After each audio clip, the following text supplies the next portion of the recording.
turns out someone from every board placed well in all 3 contests. And it was real close.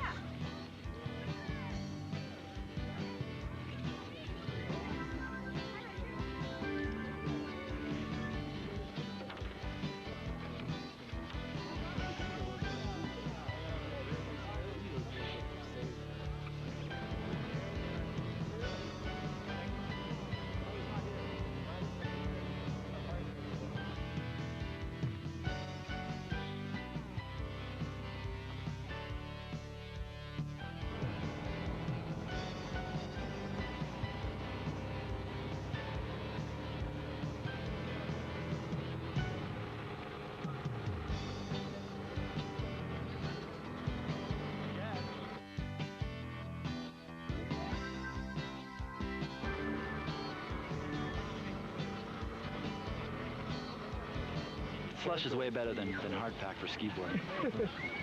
The more give there is, the better. Powder's the ultimate. And any virgin condition is good unless it's got a crust that you break through. Do you have any poles?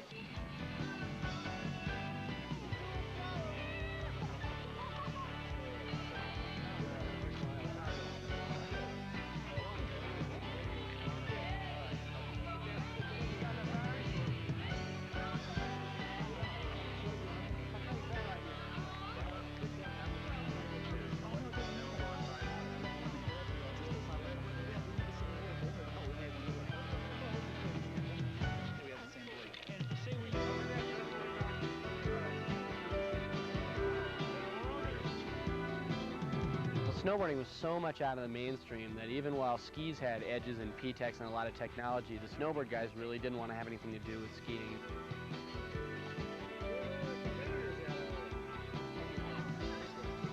The bindings were so simple in the early days, and you literally had 2 pieces of Velcro holding your foot to the board. I mean, it was hardly technological.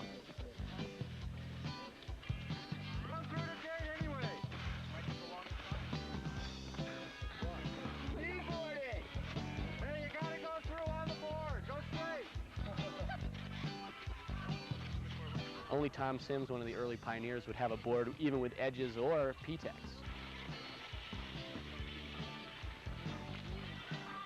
You know, we'd be riding a solid wood board with a 3-inch aluminum fin on it that really sort of set you into autopilot, you know? The board turned where it wanted to, not where you wanted it to turn. The early days, really, the equipment wasn't built for ski resort use. It was built really for deep powder snow. Anytime you got in any kind of snow that was a little hard, it was pretty funny.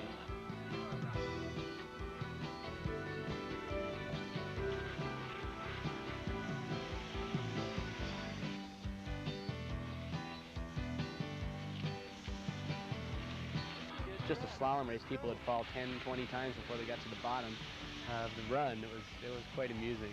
We didn't even have electronic timing in the first race we went to. It was neat, just stopwatches and walkie-talkies and a bullhorn to try to figure out who won the contest.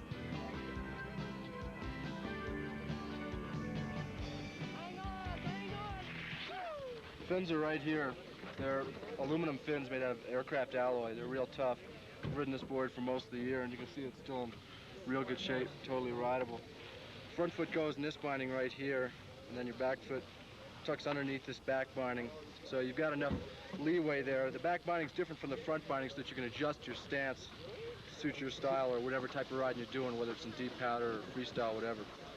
It's a good all-around board, and there are a lot of good boards out. It's a good sport, and hope everybody around Colorado and around the country gets into it. How'd you get into it? Well, a company called Brunswick Corporation used to make something called a snurfer a long time ago, and I rode those for about the last 10 years, and nobody really improved it. And living back east and just sort of getting flustered with that particular board, just decided to start making something on my own. And I've been at it 3 years and had 3 probably the worst winters snow-wise that you could ask for, back east especially, and this year out west when we started getting things rolling out here. But I'm real happy with it personally, and I really think that we're doing good things for the sport back east, and a lot of people doing good things for the sport out here.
I'm Jack Smith. I came out here from California with A-Team Sand and Snowboards just to see what everybody else is doing. I'd heard a lot about different kinds of snowboards, and I just wanted to see how mine would go against theirs. Basically, mine's a sandboard. Has a V bottom to it, allows you to pivot off it, has some twin fins, and for this contest I added some metal edges for it. Single strap binding system, and most important, a runaway leash so you don't hurt anybody else who fall. We started out having just little 3-foot wood boards, and we've gone through trying plastics, and we're now working on this Kevlar experimental board, which is going to be available for winter 81 and 82. This happens to be a quadra concave design, which I've developed over the last 3 years, trying to ski as many different conditions as I can possibly get my hands on. Ski-boarding ideally is for virgin snow conditions, whether it be powder or soft granular or even slush in the springtime. Many of those conditions are impossible to snow ski on, which makes ski-boarding a very legitimate sport as far as skiing goes. And we've got 5 or 6 very healthy ski-board manufacturers now, so there's going to be plenty of ski-boards available for all those kids that are going to get into it. Kids that are into skateboarding and surfing are, of course, naturals, and they're already excited on it. But we see a much bigger market over the next 5 years, and we're going to have some really nice competitions coming up soon. So just check one out and at least try one.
Tom, how did this all get started? I came up with one idea from Pacific Shore. Richard Christiansen decided that he likes skateboarding, he wanted to see it done in the snow. My name is Richard Christiansen, and along with my friend Thomas Servey, we produced and ran the first snowboard contest.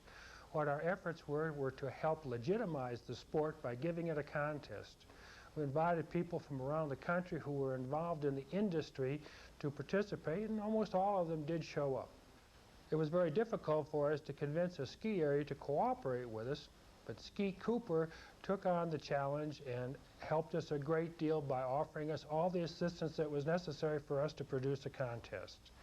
So we went to the hill and we ran the first snowboard contest. We just wanted to have a good time. Very simple. And I think it is a good time.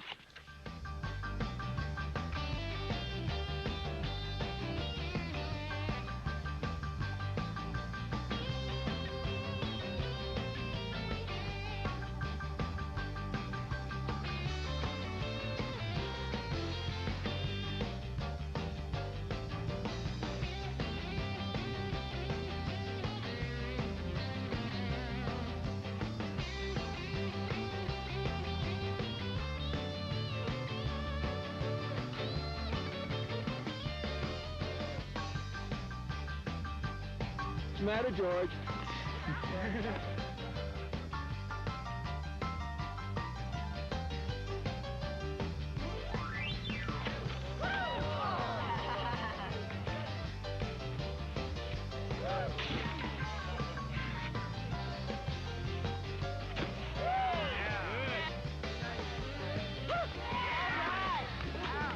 Go Dan!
is Christiansen, and I'm a two-time national champion skateboarder. And today I tried out some snowboarding, which is started here in Ski Cooper in Leadville, Colorado. What we have here is two ski boards made by Sims. This one right here is a fiberglass ski board, and as you can tell, he's got a little system here that keeps the stress so that you can keep the tip up, right up in here like this, so when you go for some powder.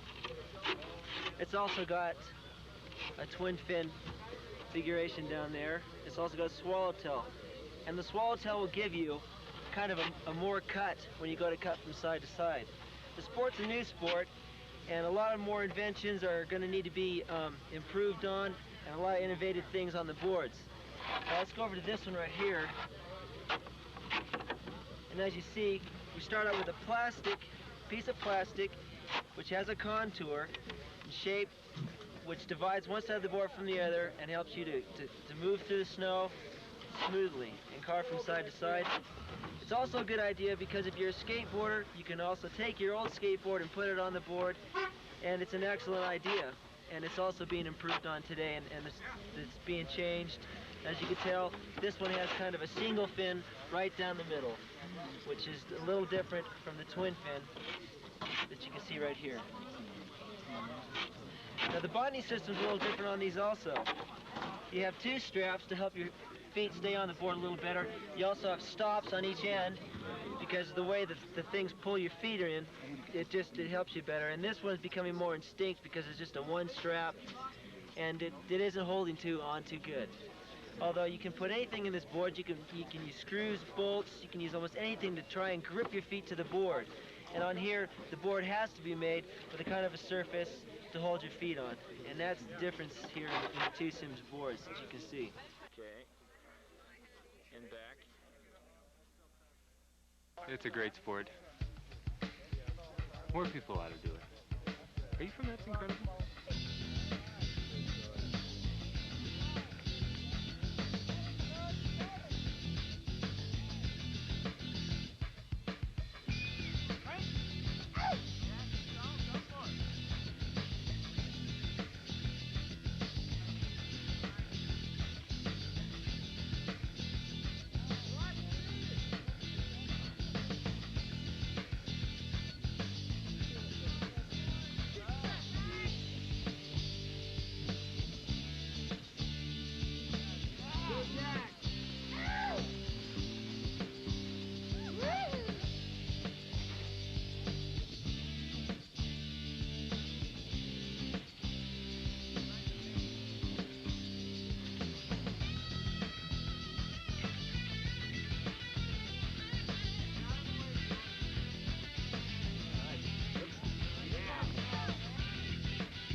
Hi, my name is Richard Ortiz, and today I'm here for a new sport in Colorado.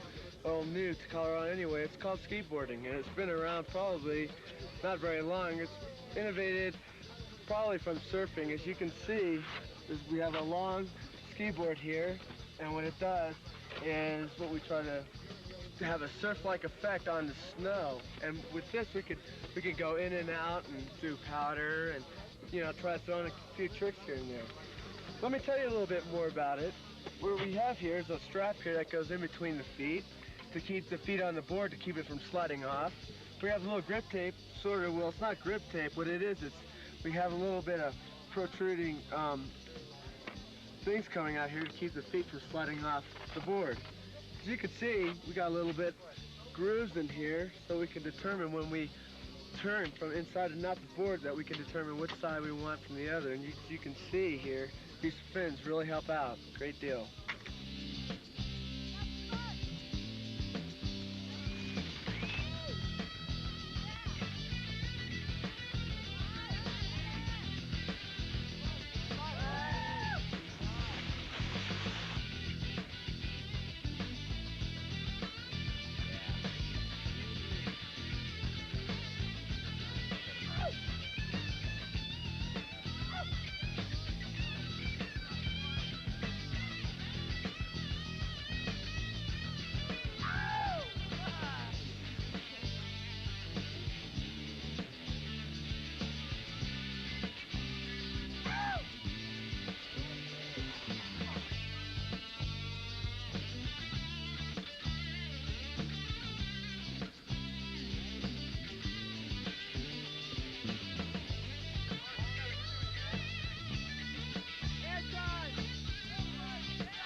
We had a very close overall winner. And this contest today decided who was going to be the overall winner. And in the freestyle, the guy who took third place was Tom Sims. Yeah. Does anybody have any idea who got second in the freestyle? No. Jake Burton Carpenter. For first place in the freestyle, I think you all know who that goes to. Yeah, one of the hottest 3 runs in a row. Scott Jacobson.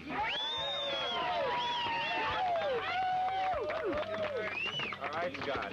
The Vento stick.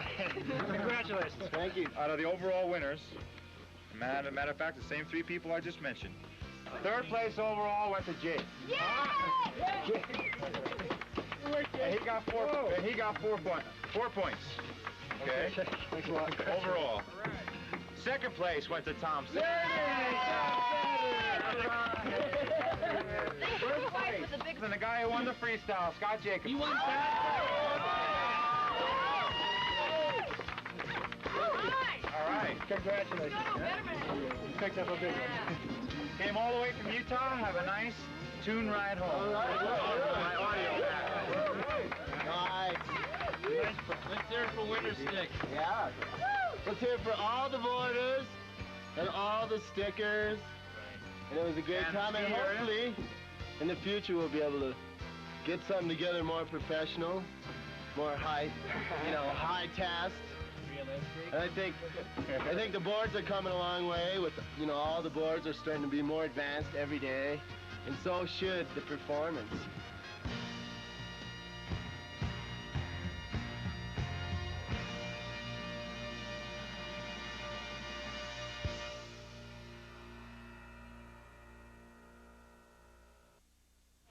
This contest was really good, considering it was the first contest ever.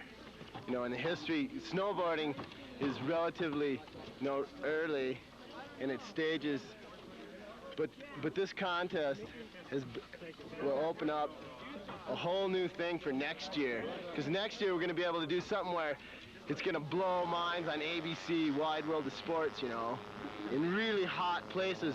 Like Ski Cooper here is a really nice skier, and these guys have been really good because, snowboarding is relatively new. People, you approach people about it and they wonder, hey, what are these guys trying here? And then you see someone do it and they freak out. They freak out and they're going, yeah, this is great. But whereas, you approach a ski area and they're a little bit cautious, and these guys have been, the perfect host here in Colorado.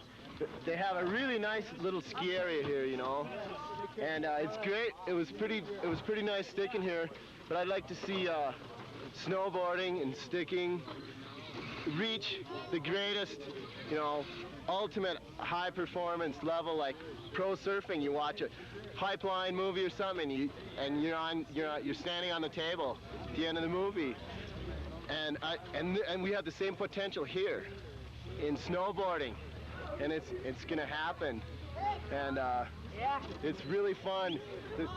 I've been skiing since I was 2 years old. I've been in pro mogul tours. I've been a pro racer. I was in a pro telemark tour this year. You know, I've skied a lot, and when I'm at the top of an on-track shot with a stick, and I look down, you know, it's the greatest rush ever, and I hope that it happens more often. This is my first year really doing it, and it's really not that hard. I mean, skiing, it takes a lifetime to be the best. Take a three-pinning. You can be the best skier in the world, and you start cross-country, and you realize, you know, yeah, you're all over the place. It's f***ing hard. It takes years to be the hottest. Whereas sticking, it's so dynamic. It's a new sport. You know, you can shred the energy. You put in the energy, you get it back. You know, with fulfillment, you know, it's nice. All right, have a good. It's real nice. Come on, Jack!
The energy, you put in the energy, you get it back. The energy, you put in the energy, you get it back. The energy, you put in the energy, you get it back.